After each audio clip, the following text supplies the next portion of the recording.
तो हेलो बच्चों, कैसे हो आप लोग?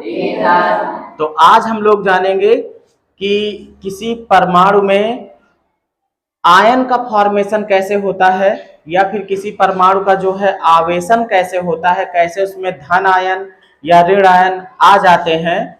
और ये भी जानेंगे कि किसी परमाणु की संयोजकता कैसे ज्ञात की जाती है, कि वो परमाणु या फिर वो तत्व की संयोजकता कितनी है।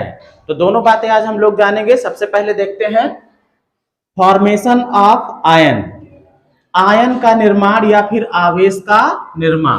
सबसे पहले आप ये जानते हो कि जो परमाणु होता है वो इलेक्ट्रिकली न्यूट्रल होता है, मतलब कि विद्युत निरावेशित होता है। कैसे निरावेशित हो जाता है?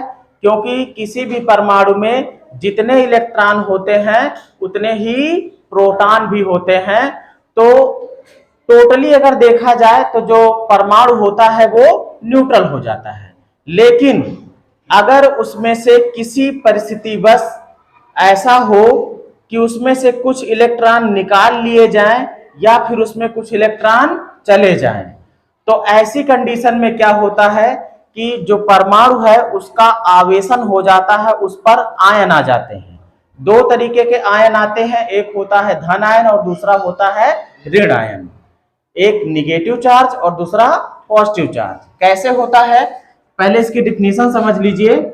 किसी परमाणु से इलेक्ट्रॉन के निकलने, या तो परमाणु से इलेक्ट्रॉन निकले या फिर इलेक्ट्रॉन उसमें शामिल हो, या तो इलेक्ट्रॉन उस परमाणु से निकले या फिर इलेक्ट्रॉन उसमें शामिल हो, दोनों कंडीशन में उस पर आवेश उत्पन्न हो जाता है।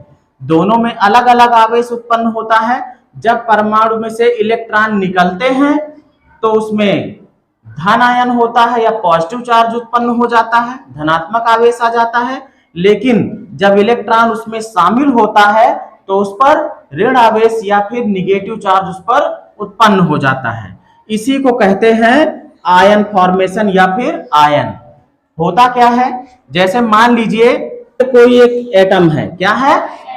एटम है। इसका ये क्या है? नाभिक है। इसमें कौन कौन है? प्रोटॉन और न्यूट्रॉन है। ये मान लो किसका किसका मान लेते हैं? कार्बन का मान ले।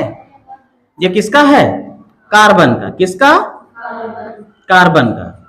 अब ये कार्बन का अगर है तो इसके पास कितने? 6 इलेक्ट्रॉन 6 प्रोटॉन होने चाहिए। 6 इलेक्ट्रॉन और 6 प्रोटॉन। मान लीजिए इसके पास 6 इलेक्ट्रॉन है और 6 प्रोटॉन है। अब अगर इसकी बाहरी कक्षा में देखो तो 4 ही बचेंगे। 4 बचेंगे ना। ये ले भी सकता है 4 किसी को और दे भी सकता है। तो अगर इसने मान लीजिए इलेक्ट्रॉन दिया, क्या किया? इलेक्ट्रॉन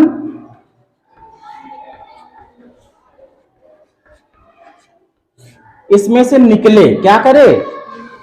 निकले। अगर इलेक्ट्रॉन इसने निकाला, कोई भी एटम ये हो सकता है, अगर उसने क्या किया? इलेक्ट्रॉन निकाले, तो इलेक्ट्रॉन दे देगा तो इसके पास जो प्रोटॉन है वो ज्यादा मात्रा में हो जाएंगे ना। मान लीजिए इसने 1 इलेक्ट्रॉन दिया। कितना? 1 इलेक्ट्रॉन इसने दे दिया, निकाल दिया। तो प्रोटॉन इसके पास 6 ही है, लेकिन इलेक्ट्रॉन कितने बचेंगे?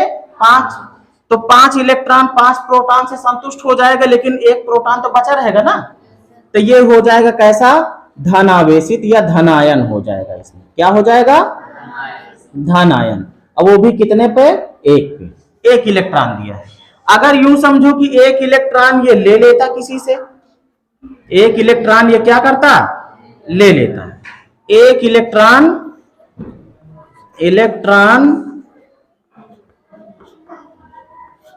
शामिल हुआ। क्या हुआ? अगर 1 इलेक्ट्रॉन शामिल हो गया तो जो पहले 6 था इलेक्ट्रॉन, अब 1 और आ गया तो कितने हो जाते? ये 7 हो जाते। और जब 7 हो जाते तो 6 इलेक्ट्रॉन 6 प्रोटॉन तो संतुष्ट थे। 1 इलेक्ट्रॉन इसके पास ज्यादा हो गया ना, और इलेक्ट्रॉन पर कैसा आवेश होता है? ऋण आवेश होता है। तो इस पर क्या लग जाता? इस पर लग जाता ऋण आयन। क्या लग जाता? ऋण आयन लग जाता। अब वो भी कितने का? 1 का। कितने का? 1 का। ये होता है फॉर्मेशन ऑफ आयन। परमाणु में से अगर इलेक्ट्रॉन निकल रहा है तो उस पर धन आयन आ जाएगा, और परमाणु में अगर इलेक्ट्रॉन शामिल हो रहा है तो उस पर क्या हो जाएगा, ऋण आयन। इसको दूसरी भाषा में ऐसे भी कह सकते हैं कि अगर इसने इलेक्ट्रॉन का दान किया, क्या किया, दान किया, तो दानी है, तो दानी तभी है जब वो धनवान है। कैसा है, जब उसने इलेक्ट्रॉन का दान किया तो वो धन आयन, और इलेक्ट्रॉन का अगर उसने ऋण लिया, उधार लिया, कर्ज लिया, तो वो कैसा हो जाएगा, ऋण आयन। अब देखते हैं वैलेंसी। दरअसल इलेक्ट्रॉनों का ये जो लेना और देना है, इसी से संयोजकता भी संबंधित है। बात ये होती है कि कितने इलेक्ट्रॉन लिए हैं या फिर कितने इलेक्ट्रॉन दिए हैं, उन इलेक्ट्रॉनों की जो संख्या होती है वही क्या हो जाती है, संयोजकता। कैसे, देखो इसकी परिभाषा है, एक परमाणु की दूसरे परमाणु से जुड़ने की जो क्षमता होती है, कोई एक परमाणु दूसरे परमाणु से जुड़ता है, जुड़ने के बाद ही तत्व और यौगिक बनते हैं, है ना। तो जुड़ने की जो क्षमता, और ये क्षमता का मतलब हो गया कि इलेक्ट्रॉन कितना इलेक्ट्रॉन देगा या फिर कितना लेगा, उसी को कहते हैं जो है उस परमाणु की संयोजकता। जैसे मान लीजिए हम यहां पर एग्जांपल ले लेते हैं HCl का, किसका, HCl हाइड्रोक्लोरिक अम्ल का। हमको पता है कि इसमें दो चीजें हैं, कौन है, हाइड्रोजन है और क्लोरीन है ना। हाइड्रोजन पे जो है 1H1 और क्लोरीन पे कितना होता है भाई, इसका परमाणु क्रमांक मान लीजिए इसका 17 होता है, क्लोरीन का 17 होता है ना, और परमाणु भार लगभग इसका डबल होगा क्योंकि न्यूट्रॉन प्रोटॉन दोनों मिला करके। तो अगर हम सिर्फ परमाणु क्रमांक की बात करें तो इसमें जो है एक प्रोटॉन और एक इलेक्ट्रॉन है, एक प्रोटॉन और एक इलेक्ट्रॉन है मौजूदा समय में, और इसमें कितने 17 प्रोटॉन है और 17 इलेक्ट्रॉन है। अब देखो कैसे ये दोनों संयोग करेंगे, शब्द से ही लग रहा कि संयोजकता मतलब संयोग, योग मतलब जुड़ना, साथ में जुड़ने की जो क्षमता। अब जब ये जुड़ेंगे तो कैसे जुड़ेंगे, मान लीजिए ये H है, ये हाइड्रोजन परमाणु है, और ये Cl ये क्लोरीन परमाणु है। हमको सिर्फ बाहरी कक्षा पे ध्यान देना है, इसमें कितने होते हैं भाई इलेक्ट्रॉन, 17 होंगे, 17 प्रोटॉन और 17 इलेक्ट्रॉन। बोरबरी के नियम के हिसाब से अगर हम देखें तो इसकी जो पहली कक्षा रही होगी उसमें 2 इलेक्ट्रॉन हो गए होंगे, दूसरी वाली में कितने, 8, कितने होंगे, 1 2 3 4 5 6 7 8, अभी कुल 10 इलेक्ट्रॉन हुए। इसकी जो बाहरी कक्षा है उसमें कितने इलेक्ट्रॉन बचे, 7 बचे, क्योंकि 10 हो चुके हैं, 7 बचे हैं, 1 2 3 4 5 6 7। अब देखो 7 इलेक्ट्रॉन इसकी बाहरी कक्षा में, इसके वाले में कितना, 1। हम बात कर रहे हैं संयोजकता की। अब देखो कितने इलेक्ट्रॉन से ये संयोग करेगा, वही उसकी संयोजकता होगी। अब इसको अपना अष्टक पूरा करने के लिए, क्लोरीन को अपना अष्टक पूरा करने के लिए, बाहरी कक्षा पूरी करने के लिए कितने इलेक्ट्रॉन की जरूरत है, 1 की, क्योंकि 8 होने चाहिए, 7 इसके पास है। तो 1 इलेक्ट्रॉन से ये साझेदारी कर लेगा, क्या कर लेगा, किसके साथ, हाइड्रोजन के साथ।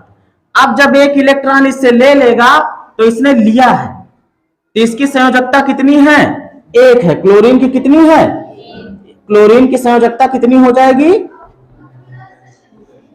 संयोजकता हो जाएगी 1, किसकी, क्लोरीन की। लिया है ना, लिया है ना, तो ऋणी होगा, मतलब माइनस का 1। और हाइड्रोजन की भी संयोजकता कितनी होगी, इसने 1 दिया है, दिया है ना, तो हाइड्रोजन की संयोजकता क्या होगी, संयोजकता तो इसकी भी 1 होगी, लेकिन इसने दिया है तो इसकी संयोजकता किस में रहेगी, प्लस में रहेगी। कुल मिला के यूं समझो, जितने इलेक्ट्रॉनों की साझेदारी या आदान प्रदान होता है वही उसकी क्या होती है, संयोजकता होती है। बात क्लियर है।